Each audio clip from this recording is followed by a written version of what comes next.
हाय listeners, आपका स्वागत है एक बार फिर रेडियो द्वारका में। आज हमारे साथ हमारे स्टूडियो में आचार्य सलील हैं और आचार्य सलील एक जाने माने एस्ट्रोलॉजर हैं।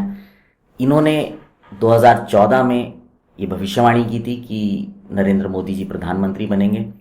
2019 के चुनाव में भी इन्होंने भविष्यवाणी की थी कि ये बनेंगे और इनकी सीटें करीब करीब उतनी ही आई जितनी इन्होंने प्रेडिक्ट की थी।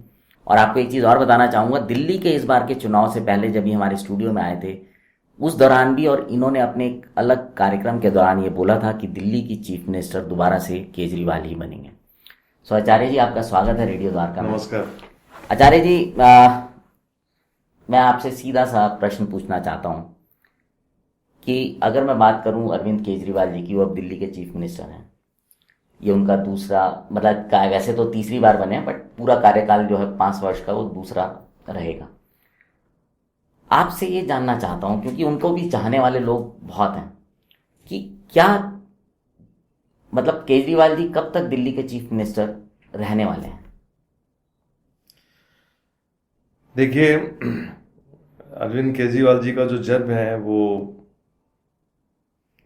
16 अगस्त 1968 का जन्म है उनका।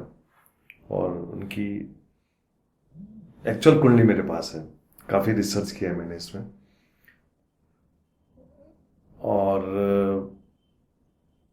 संघर्ष किया है, ठीक है। कुछ दिनों पहले मुझे किसी ने पूछा था कि कालसर्प योग के बारे में मुझसे बात की थी, तो मैंने इस कुंडली का भी हवाला दिया है कि अरविंद केजरीवाल जी की कुंडली में भी कालसर्प योग है।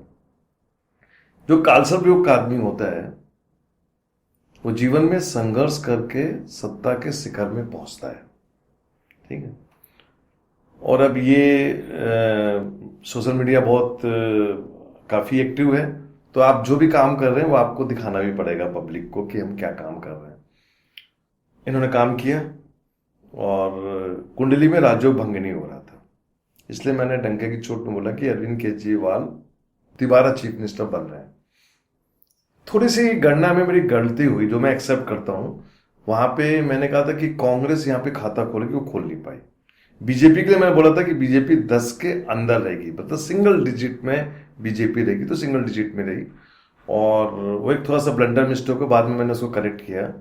कभी कभी गलती होती है ज्योतिषियों से भी। और पर मेरा सौभाग्य रहा है कि महादेव का आशीर्वाद की पॉलिटिकल फ्रंट में मेरी जितनी भी प्रिडिक्शंस रही हैं पिछले 25 सालों में, उनमें एक्यूरेसी रही है। जो पैरामीटर्स यूज होते हैं, मैं अक्सर बोलता हूँ कि रिसर्च करो। और जैसे कहते हैं ना कि राजनीति में अच्छे लोगों को आना चाहिए, मैं कहता हूँ ज्योतिषी एस्ट्रोलॉजी में भी लोगों को, अपने बच्चों को लाना चाहिए, पढ़ें। अब तो कोर्ट ने भी इसको साइंस बोला है। तो यदि इस परंपरा को आगे बढ़ाएंगे तो नेचुरली इसके रिजल्ट्स आते हैं। और वो चीज़ मैंने अच्छे अच्छे लोगों की कुंडली में लगाई है।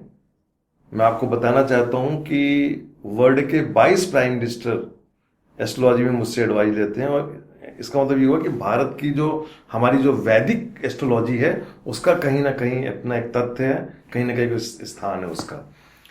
तो केजरीवाल दोबारा मुख्यमंत्री बने। और अभी जो सिनेरियो चल रहा है, मैं बार बार बोल रहा हूं कि मकर राशि और रोहिणी नक्षत्र का बहुत महत्व है आगे आने वाले 2 सालों में। तो केजरीवाल जी का जो ये टेन्योर रहेगा, ये टेन्योर सही में काम करने वाला है। इनको जो वादे किए वो अपनी जगह होंगे, लेकिन अब वादे को पब्लिक के बीच में उसको एग्जीक्यूट करना है, ठीक है ना। खाली ऐसा नहीं कि वो गरीबों के लिए वादे किए, आपको दिल्ली की जनता को लेके चलना पड़ेगा, क्योंकि दिल्ली की जनता ने इनको अपना सपोर्ट किया है। अभी जो माहौल है उसके हिसाब से इनको पब्लिक के बीच में वोट अपनी जगह होता है, काम अपनी जगह होता है। तो अपने काम को एक बार प्रूफ करना पड़ेगा कि हमने ये काम करके हम दिखाएंगे। आगे आने वाले, खास तौर से अगले 2 सालों में इनको काम करना पड़ेगा और अच्छा काम करके दिखाना पड़ेगा, प्रूफ करना पड़ेगा।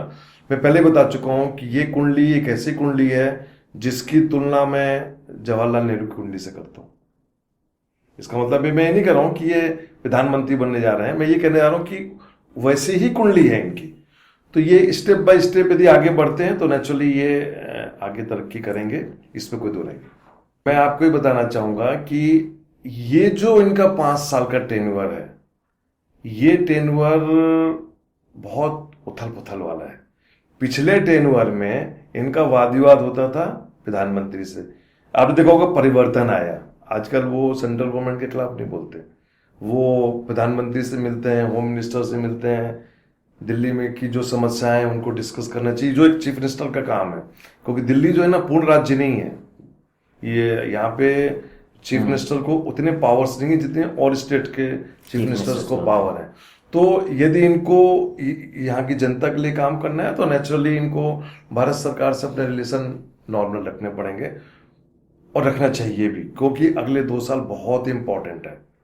मैं यदि कह रहा हूं बहुत इंपॉर्टेंट है तो मतलब बहुत इंपॉर्टेंट है। इशारा कर रहा हूं, शनि मकर राशि में है, गुरु मकर में प्रवेश करने जा रहे हैं, और रोहिणी नक्षत्र का पूरा गेम है इसमें। इनका भी रोहिणी नक्षत्र का बहुत, इनकी कुंडली में भी बहुत असर है, तो इनको जनता के लिए कुछ काम करना पड़ेगा, और मैं सोचता हूँ ये करेंगे। तो मैं ये कहूँ कि आचार्य जी, जो हमारी बातचीत हुई उसके हिसाब से कि 2 साल बहुत क्रूशल हैं, और इस दौरान एक जो चीज़ आपने बोली कि सेंटर के साथ उनके संबंध जो हैं वो अच्छे रहने वाले हैं, और दिल्ली की जनता के लिए डेफिनेटली वो काम करेंगे, और मोस्ट जो इम्पोर्टेंट चीज़ होगी उस काम को उनको जनता को दिखाना पड़ेगा, लाना पड़ेगा। जी जी। सो लिसनर्स, अभी आपने सुना आचार्य सलील ने बताया, और देखिए केजरीवाल जी एक दिल्ली में लोकप्रिय नेता हैं, दिल्ली के मुख्यमंत्री हैं, लोग उनको पसंद करते हैं, उनकी दिल्ली में एक अच्छी खासी फैन फॉलोइंग है, और यही वजह थी हमारी कि आचार्य जी से हम पूछें, और उम्मीद करते हैं कि आचार्य जी की और भविष्यवाणियों की तरह ये भविष्यवाणी भी दोबारा से सही होगी। और आप सुनते रहें रेडियो द्वारका, एक कदम कल की ओर।